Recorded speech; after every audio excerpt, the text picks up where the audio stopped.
Благодарам, почитуван председател, почитувана јавност, почитувани пратеници и представници од владата. Сметам дека ова е многу сериозна тема и можеби ова е тема во која што пленумот требаше да разговара повеќе,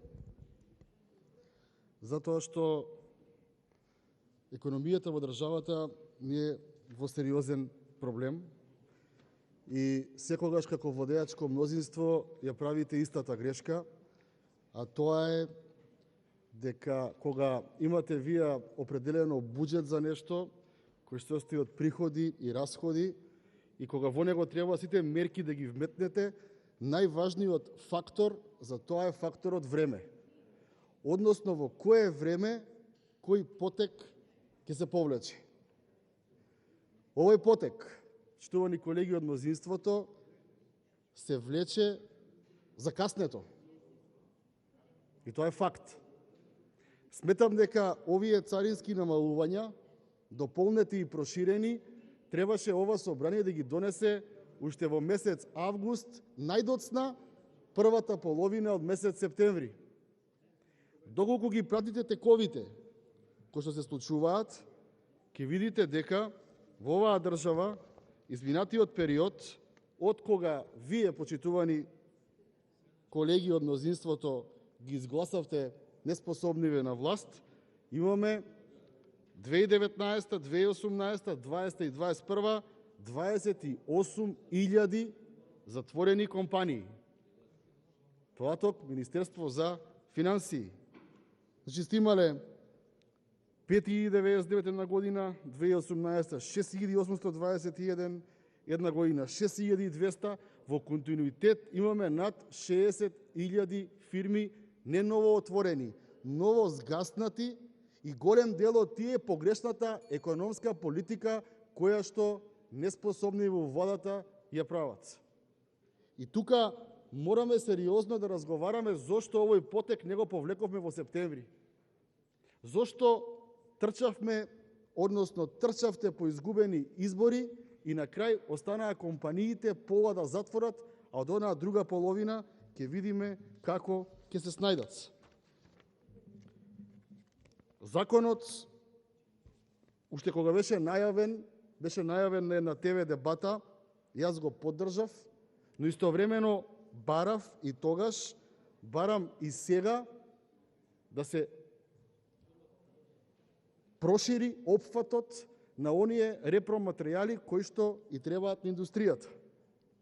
Ќе ве потсетам, почитувани колеги, синоќа заврши извршниот одбор на Меѓународниот монетарен фонд. Има две интересни заклучока во контекст на денешната дебата, а тоа е дека тие предвидуваат, ММФ предвидува дека во 2022 година инфлацијата во оваа држава ќе се засили, што значи дека животниот стандард ќе се намали, што значи дека фирмите ќе имаат уште потешко притисување во ова општество и она кое што исто така важно за вас како представник од Министерството за економија, ММФ од ноќеска ни предвидува дека во 2022 година приватните инвестиции ќе продолжат да заостануваат. А кога приватните инвестиции продолжуваат да заостануваат и втора година после криза, во нормални држави, во Министерството за економија има промени и во владата исто така. Кај нас тоа го нема. Имаме сериозни проблеми на кои што не ни треба популизам. Сега да видиме во врска со индустријата. На кумулативна основа, во првите 11 месеци од 2021 година, индустријата забележала вкупен раст од 2,1%. Тоа е премалку. Тоа значи дека кога лани, односно 20-та, сме имале нерентабилна година, кога сме биле дома затворени со корона, кога никој не одел на работа, кога пола фирми беа заклучени или беа во мирување, оваа година, 2021, измината, за само 2% да се качи индустрискиот раст, е навистина сериозен проблем.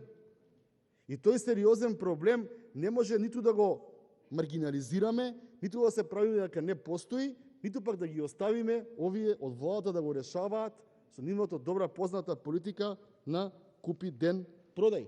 28.000 фирми да се затворат за 4 години во една држава од 1.800.000-1.900.000 луѓе е сериозен проблем. Тоа значи дека најмалку 30-40.000 луѓе пропаднале. И каде отишле тие вработувања? Одиме политички во владата. 33.000 нови вработени во јавниот сектор. Сега околу законот кој што вели каде ќе се помага. Почитувани колеги, бројот на работници во индустријата во ноември, таму има последен податок, 2021 година за 3,6% намален.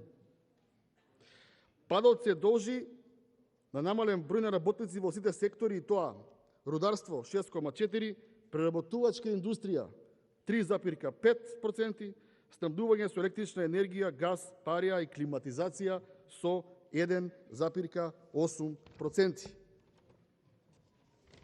Во ноември, во однос на истиот период минатата година, се покажува дека намалувањето на бројот на работници има и во групите на нетрајни производи за широка потрошувачка од 8%, енергија, колега, 3,2% и капитални производи од 0,4%. Не е само преработувачката индустрија, тука еве пишува и за кожарската индустрија, вели најголемо влијание врз ограничувањето ни обемот на производство.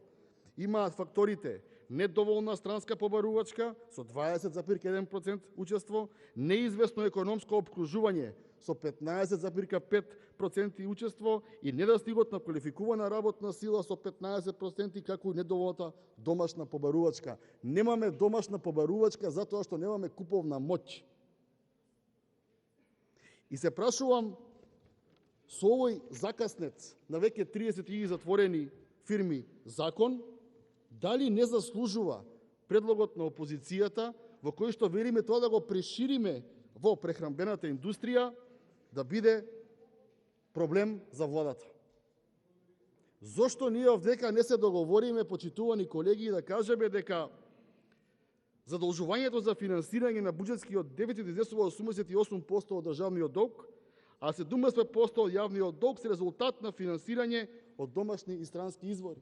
И дека оваа држава едноставно нема економија. И ние сме одговорни во ова собрание дали ќе направиме да има економски услови за развој на компаниите или вака ќе си продолжиме се она кое што во владата го прават. Или пак го поставувам прашањето, апропо мојата дискусија овдека пред една недела, немаме доволно средства. А зошто немаме доволно средства?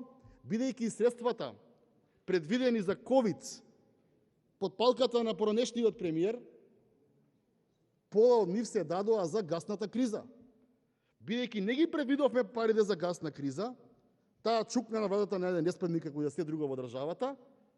Сега, од тие средства наменети за ковид, бидејќи овдека во законот кажувате дека оние 13 милиони евра, односно 810 милиони денари, ќе бидат како 17 од 5 сет на мерки COVID-19.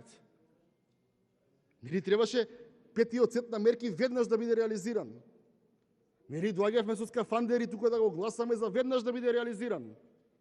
После година дена продолжуваме со 5 пакет на мерки, арнома бидејќи не сме ја предвиделе гасната криза, едноставно 13 милиони евра се премалку пари. Мојот предлог е да се прошири и во прехраната. Ако можеме како собрание да направиме барем едно добро дело да го зауздаме галопирачкиот раст на сите цени и основни продукти, да го дополниме законот, да најдеме средства од други места, да ги ставиме во ова, за да може да имаме ликвидни компании. Почитувани колеги, не ние пратениците, не министрите, компаниите се оние кои што го полнат буџетот, ние го трошиме тој буџет. И мораме многу поодговорно и многу почесно да се однесуваме кога ги правиме законските регулативи. Ова ќе го поддржам бидејќи е минимално, но не е целосно. Дајте да седнеме да го прошириме. И друг пат, кога некој зборува до опозицијата, дека ненавремено ги давате мерките, седнете малце и поразговарајте. Повеќе глави подобро мислат. Да го прошириме ова и во иднина да ги дадеме сите помошти кои што реално му се потребни на приватниот сектор. Благодарам.